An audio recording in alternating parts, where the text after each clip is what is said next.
Assalamualaikum warahmatullahi wabarakatuh. Izin memperkenalkan diri, nama saya Risma Aulia dengan NIM akhir 221 dari kelas F. Di sini saya akan memaparkan hasil PPT saya. Yang pertama, prinsip dasar metode spektrofotometri UV visible. Metode spektrofotometri UV visible adalah analisis yang didasarkan pada absorpsi energi cahaya oleh molekul-molekul di daerah sinar ultraviolet atau UV dari 200 sampai 400 nanometer dan visible tanpa 800 sampai 800 nanometer. Ketika suatu molekul menyerap energi radiasi ini, elektronnya akan mengalami transisi elektronik atau eksitasi, yaitu berpindah dari tingkat energi dasar ke tingkat energi tereksitasi. Spektrum yang dihasilkan yaitu kurva hubungan antara panjang gelombang dan absorbansi. Yang kedua, senyawa yang dapat dianalisis dengan spektrofotometri UV visible. Senyawa yang dapat dianalisis dengan metode ini adalah molekul yang mampu menyerap radiasi UV visible yang umumnya merupakan senyawa dengan ikatan tak jenuh atau ikatan rangkap, atau senyawa yang memiliki atom dengan pasangan elektron bebas. Kemampuan absorpsi ini dikaitkan dengan adanya gugus fungsi yang disebut gugus chromophore atau ausokrom. Yang ketiga, apa yang dimaksud dengan orbital, sigma, pi, dan n? Orbital sigma adalah orbital molekul yang terbentuk dari ikatan tunggal dan simetris terhadap rotasi keliling ikatan.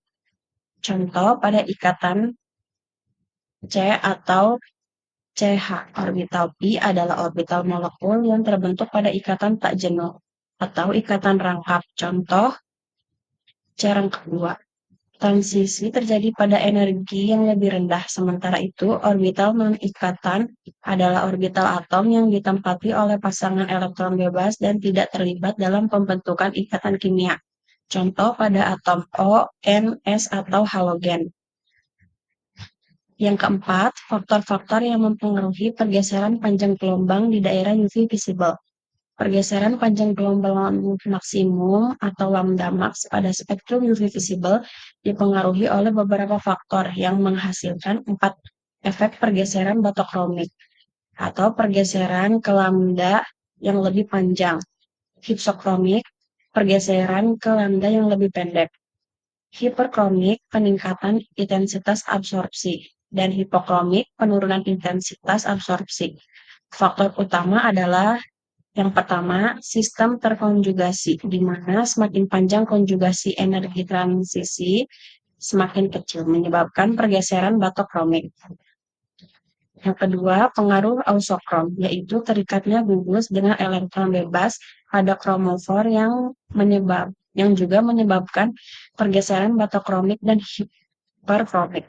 Yang ketiga, pengaruh pelarut, di mana pelarut polar akan menyebabkan pergeseran batokromik pada transisi, namun menyebabkan pergeseran hipsokromik pada transisi. Yang keempat, lingkungan elektronik, seperti peningkatan keelektronegatifan yang dapat menyebabkan pergeseran hipsokromik. Yang kelima, instrumentasi spektrofotometer UV visible beserta fungsinya. Instrumentasi spektrofotometer UV visible terdiri dari beberapa komponen penting. Sumber sinar, memancarkan radiasi UV dan visible yang stabil. Monokromator berfungsi memecah sinar polikromatik menjadi monokromatik dan memilih panjang gelombang spesifik yang dibutuhkan. Celah masuk dan celah keluar. Mengatur arah dan lebar berkas sinar. Kompartemen sampel, tempat meletakkan pipet yang berisi sampel dan belangko. Detektor, untuk mengukur intensitas sinar yang diteruskan oleh sampel dan mengubahnya menjadi sinar listrik. Display atau penampil, menampilkan hasil pengukuran absorbansi atau transmitasi. Fungsi keseluruhan instrumen adalah mengukur seberapa banyak radiasi cahaya dengan panjang gelombang tertentu diserap oleh sampel. Yang keenam, prinsip dasar analisis kualitatif dan kuantitatif senyawa dengan metode spektrofotometri UV visible. Analisis kualitatif menggunakan spektrofotometri UV visible dilakukan berdasarkan perbandingan bentuk spektrum dan nilai panjang gelombang maksimum. sampel yang diuji dengan data pembanding atau larutan standar atau pustaka. Selain itu, nilai absorptivitas molar atau ekstensi spesifik yang dihitung juga dapat digunakan sebagai parameter identifikasi. Sementara itu, analisis kuantitatif didasarkan pada hukum Lambert-Beer yang menyatakan bahwa absorbansi berbanding lurus dengan konsentrasi dan tebal sel yang dilalui cahaya. Penentuan kadar dilakukan dengan mengukur absorbansi pada sampel lambda max dan membandingkannya dengan absorbansi larutan standar yang konsentrasinya diketahui, atau menggunakan metode satu titik atau kurva kalibrasi.